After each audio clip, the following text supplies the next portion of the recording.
just me and my guitar.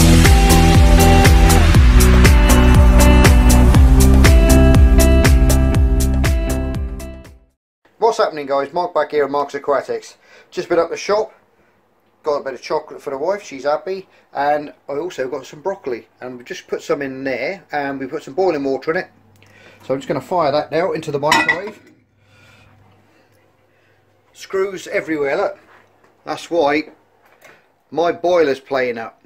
So I've got it in bits, but that's another story. Right, close that. 2 minutes. Been in here for a while, guys, have we? In the shrimp room. There's Frank. I'll give you a catch up about Frank. Now, Frank and Frankie didn't work out, sadly. He, if you remember, I had that separation piece in the middle there, and he just wouldn't take to it. When you saw on the last video, they were all loved up and displaying away, but then he went all nasty, so we had to, and he managed to he actually broke through that and give her a bit of a rough time. So my friend's now taking her on to his tank. He's got a big cichlid tank, and she's doing a lot better in there. And Bully here is just up to his normal aggressive self, aren't you, mate?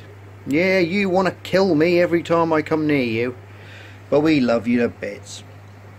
Oh, Frankie boy, we love him to bits, we do. But yeah, that was the story with him. It's a bit of a shame, because I was really looking forward to getting some fry. Hang about, there's a cable tie in there. That's Lemon, that is my little cat. I had 2 of them up on the top. There's another one there, he's knocked it in with his little paw. I'll have to get that out. Kittens, eh? But yeah, that's the story with these two. Sadly, it didn't work out, so they've gone their separate ways. And I couldn't leave that separation, but this tank's too small for Frank anyway, to be honest. I'm still looking for a bigger tank for him. I'll pick one up one of these days when one becomes available. Just get a nice big 6-foot 2x2 or something I can put under the bench in the workshop, and he can go out there then. He'll be a lot happier. This tank's empty now, nothing in that one. And we got the shrimp tanks up the top here, where we've got the yellow sakuras, we've got mazuras in there, we've got all different kinds, crystal reds, blacks, snowballs in there, blue bolts. There's all different types in here, which are going to go out in the big tank in the workshop when that's fully cycled through. I've put some Endlers out there now in that tank, which is quite good. They're happily away. That's a bit of a jungle out there. I'll take you out there and I'll show you that in a minute.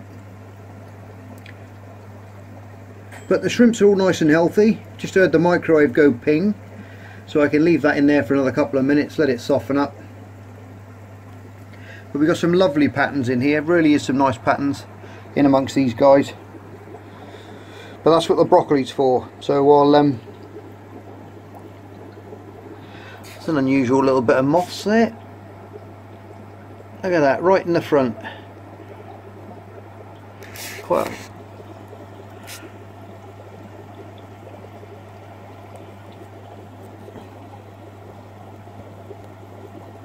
my camera won't zoom in now for some reason. Yeah, lovely little piece of moss there. To find out what that is. It may have come in on the piece of wood. All the hides are growing nicely still. There's one of those shrimp at the back there. You see, it's a yellow sakura, but it's with the crossbreeding that's been going on. It's got that blue body, or bluish body to it, with the yellow stripe down the back. And there's quite a few of these in here now. I'll try and find you another one. There's one there, look, up on the log.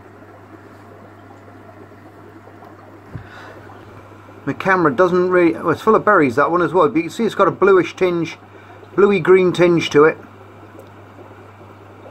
with the yellow stripe, so it's going to be interesting to see what colour those little guys come out. Picking away on their bit of driftwood there.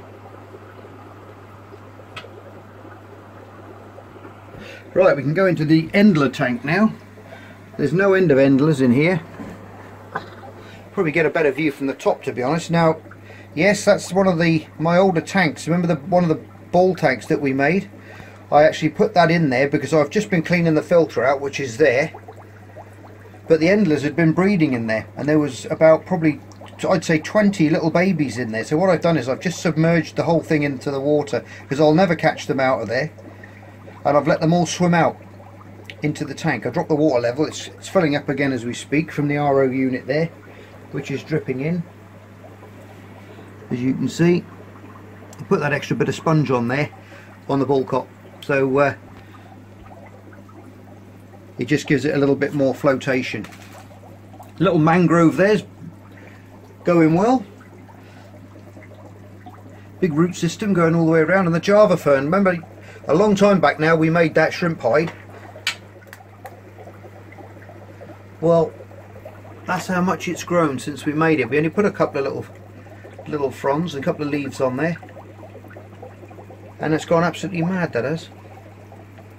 But that was the purpose. So now we've got all these baby Endlers now have come out of there, and then I can put the little filter back into the back section. In fact, I might completely strip it out and redo it at some point, or I might take some of those swords. They've got some of those dwarf swords in there as well, so I might use those in the new shrimp tank build, in the acrylic tank that we're building at the moment. I might put them in there. Anyway, right, we'll just come back into the shrimp room for a minute. Look at that lot. Load of little happy shrimp there, having a good old chow down on that little piece of broccoli, and there's more of them on the way. As I say, there's no end of shrimp. There's hundreds of shrimp in this system, and they're all having a good old feed on their broccoli, which is super healthy for them, full of all the vitamins and minerals that they need to keep that little body in shape and to keep them shedding well.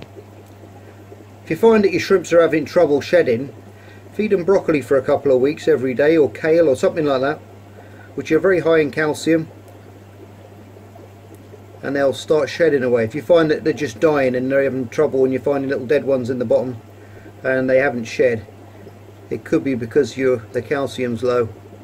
So feed them on this sort of stuff, and they'll pick them right up.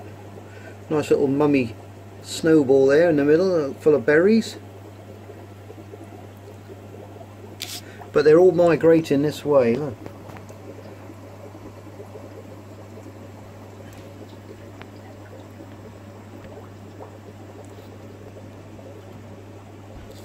A nice little blue bolt there at the back.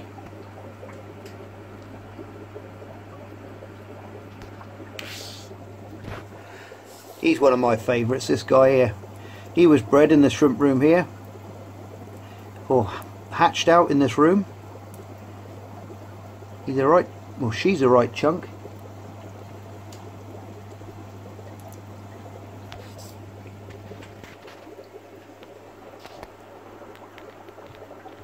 Got some really attractive little shrimps in here. Right, let's go back in the shed. There you go, look at the state of that.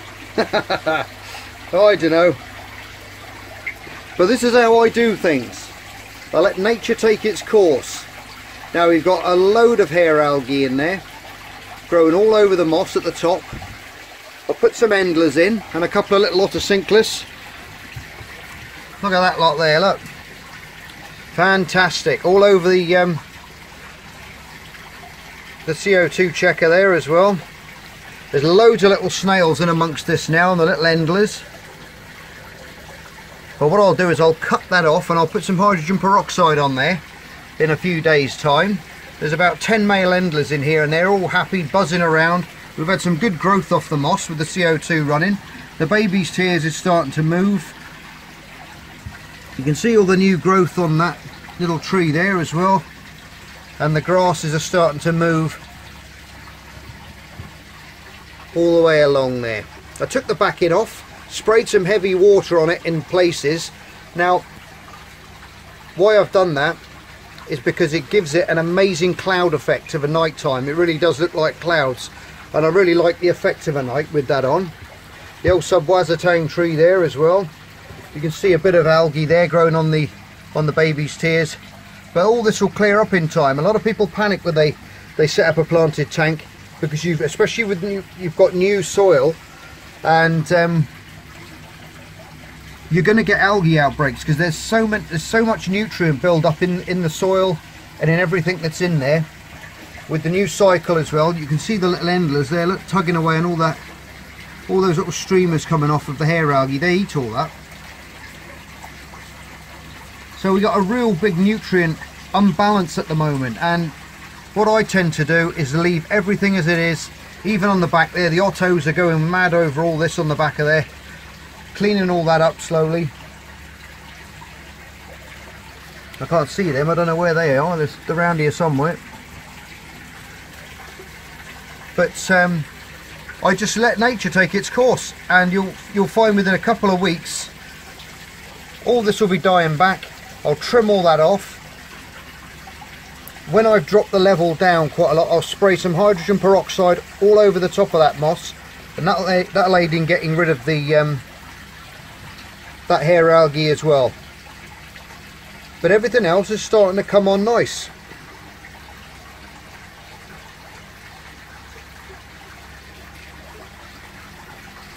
And this is how it goes for the first couple of weeks to a month, even a couple of months. You're going to get these algae outbreaks, algae issues, but don't get despondent with it. Stick with it and just let nature do its thing. I'll get a couple of amano shrimps. What I want to do first is let the all the grasses really get a good root in first and cover that media up, because amanos are fantastic for clearing up algae issues, but they're absolute monkeys for pulling out all the substrate, and they'll be raking all that substrate out from all in amongst the rocks and making a right mess of everything. So I tend to keep them out until it's got a good covering, and so they'll literally just then clean all the grasses, the mosses and everything else, and the stones. They'll just graze away on that rather than looking and digging for everything, which is what they do. But yes, it's coming on nicely. I know it doesn't look much now, but give it another month and it's going to look a lot different, believe me. We can go and have a look at old Vlad. How are you doing, buddy? He's quite happy there, sat there in his little tank. He's yanked off all that moss off of the off of that back wall, which I thought he would do, because they like to climb, and he wants to hide away and find a little shelter, and they go mooching around. He loves going on top of that rock of a night time, and I feed him last thing at night, and he goes up there for his food last thing at night. But I can push some of that moss back up and it will start sticking to the wall later on. I might just leave it out for now. I'm going to put him in another tank shortly, a bigger one, in the living room. Have a quick check up on the moss. That's doing quite well. You can already see down there you've got some more hair algae growing in here as well, because it's obviously it's a new system. But where we cut it off, you can see all those new fronds growing up there as well, and growing out again, as with all the mosses in there. Fish are all nice and healthy and happy. Not sure if you can see up there some of the star moss there, that's got some young growth on it as well. We've got a little bit of algae on the glass there as well. You can see with the ramshorn snails had a go at it. But I like to keep a little bit in there for them, let them do their job, let them do their work, cleaning everything up. But that's coming on nicely now as well. No more dieback, just more growth. Added a bit of CO2, liquid CO2 in there yesterday, only about 5 mil, not much.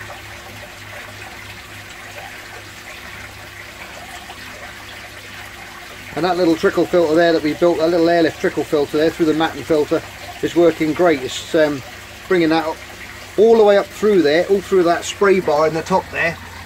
We've got the that biohome media running through there, which is seeding lovely now. That water's getting nicer and nicer all the time. Nitrates are dropping away as that anaerobic bacteria takes hold. Very peaceful in the pond. All the koi are sleeping. I can show you this tank in the corner here as well now. Just got some new filters as well for the RO unit, because they haven't been changed for a while. So we've got a normal sediment one there which takes out rough bits and sediment there, and we got the coconut charcoal fibre one there, and we got the old charcoal there. I think that's another charcoal filter. Yeah, that's the UDF carbon filter, that one, and that's the CTO carbon.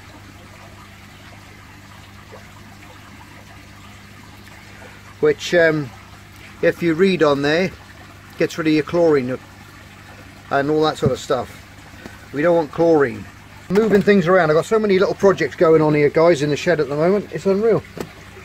But there's the other little tank there. I shifted that big piece of wood out because I put a lot of extra shrimp in there, and I just had a couple of little issues with that pump, so I've got that out in another tank at the moment. But the living wall's doing really well at the back. The old walnuts are growing well. One of those little tiger shrimps leaping about on that one. I do like these little tigers. The Anubias nana's growing well. There's a few of the little guys having a feed on there.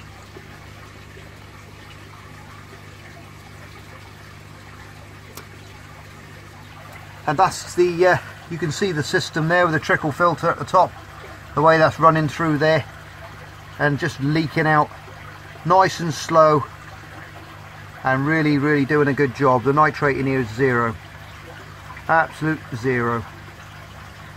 Very happy with it. That's why I'm replicating this filter system in the new little shrimp tank, because it works so well. This is the other end of the bench, the big tank at the end. Still lots and lots of algae, but we don't mind the algae at all at the moment. New tank syndrome, that's all it is. So if you do get one, if you do get a tank, what I'd suggest you do, you're going to go through this. Every tank goes through this at some stage, especially early on. New tank syndrome, it's just one of those issues that you've got to put up with. But as soon as you get a bit of algae, don't panic, don't go running to the shops buying this, that and every other potion in the world to combat it, because all you're doing is you're just adding chemicals to your tank, which is the wrong way to go about things. It really is. Let nature take its course, be patient. You can see those little Endlers there doing their job, plucking away all those little bits of thread algae off there, munching them away. And I'm not feeding anything. You can see one of the little Ottos there on one of the leaves cleaning away there as well. And everything starts to do its job. And if left alone and you're patient, you'll end up with a beautiful tank. Well, you'll see with this tank, if you stick with the channel, as the weeks and the months progress, you'll see a complete transformation in this tank. You really will, when we start adding the fertilizers into it and different things. And obviously that heap of algae on the top there, that's just nothing. That's just a little trim up, and that'll all be removed. We'll put some nice shape back into there, and everything's going to be fantastic again. I've got the second part of the it's the third part of the acrylic tank build, the acrylic shrimp tank build, going out on Sunday, guys. Okay, I was just waiting for some acrylic to turn up. I ran out of black. I was going to do a rear filtration cover for that, to cover the media and the pump and the spray bar and everything, and then we were going to fix the light on the top, but that hasn't materialized. So typical Christmas rushing, everyone's rushing to get stuff in the post. They're busy, so it's it takes a lot of time to get these things to you sometimes. Just taking some water out of the Daphnia. They're breeding like crazy. I'm feeding them on spirulina, just mixing a little bit of that up in the water and just stirring it in with my little acrylic stick, and they're feeding on that. Thousands and thousands of little babies in there as well at the moment. Some of them are too small for you to see, and now the lights are going down in the shed as well. They're not as active as they were earlier on. Anyway guys, what I was going to say is, I can't believe I woke up this morning and I looked at the sub count and we were over 3,000 subs this morning. Absolutely unreal. I was blown away beyond belief. I really was. I said to the wife, I said, guess how many subs have we got today? And she said, oh, I don't know, 2,030. I said, nah, we got 3,020. And she couldn't believe it. And that's phenomenal, guys. It really is. That's just in a week. A week ago, I think it was tomorrow, we had the 2,000 sub giveaway, the JBL test kit that Anita won, sorry, and we've got another 1,000 subs. As quick as that in a week. Absolutely unreal. I can't thank you guys enough, and I just hope you're enjoying the channel. All the little handy hints, tricks and tips that I'm giving you that I've learnt over the years, of all my years of keeping marine stuff, tropical stuff, pond knowledge, all the stuff that I've got and the knowledge that I've got, I can pass on to you, and you can get some knowledge from it. I say the main aim from my channel, guys, is to give you as much free information, stuff you can get stuff for free or as cheap as you can possibly get it, so you can spend more of your money on things that you want to spend your money on, like the fish and the shrimps and things that go in your tank. That's all this channel is about, is to try and help you guys out. The little bit of money that I do make from YouTube is just from the views that I get, obviously from the adverts that are on there. I would never dream of asking you guys for any money, any way, shape or form, from this Patreon thing or whatever it's called. Nothing like that at all. I don't believe in that at all. I just believe anything like that is just milking you know, the people that are subscribe to you, and I don't agree with that whatsoever.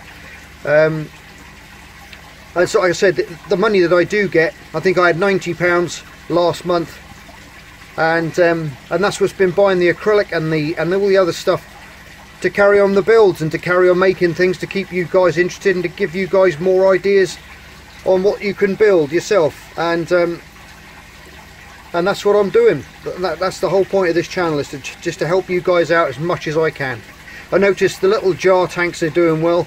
They're right up there in the views now. I think one of them's had over 30,000 views, and I've had lots of, you know, good comeback and comments from it. A couple are saying that it's too small, but I do agree, could be a little bit on the small side for a better, but you could really, you know, you quite easily keep one in there. I mean, I see a lot of people keeping them in tanks with no filtration in whatsoever, which isn't nice at all. But that little tank had a perfectly functioning filtration system in it, lighting, plants, everything that a little better would need in there to live a nice little healthy life. And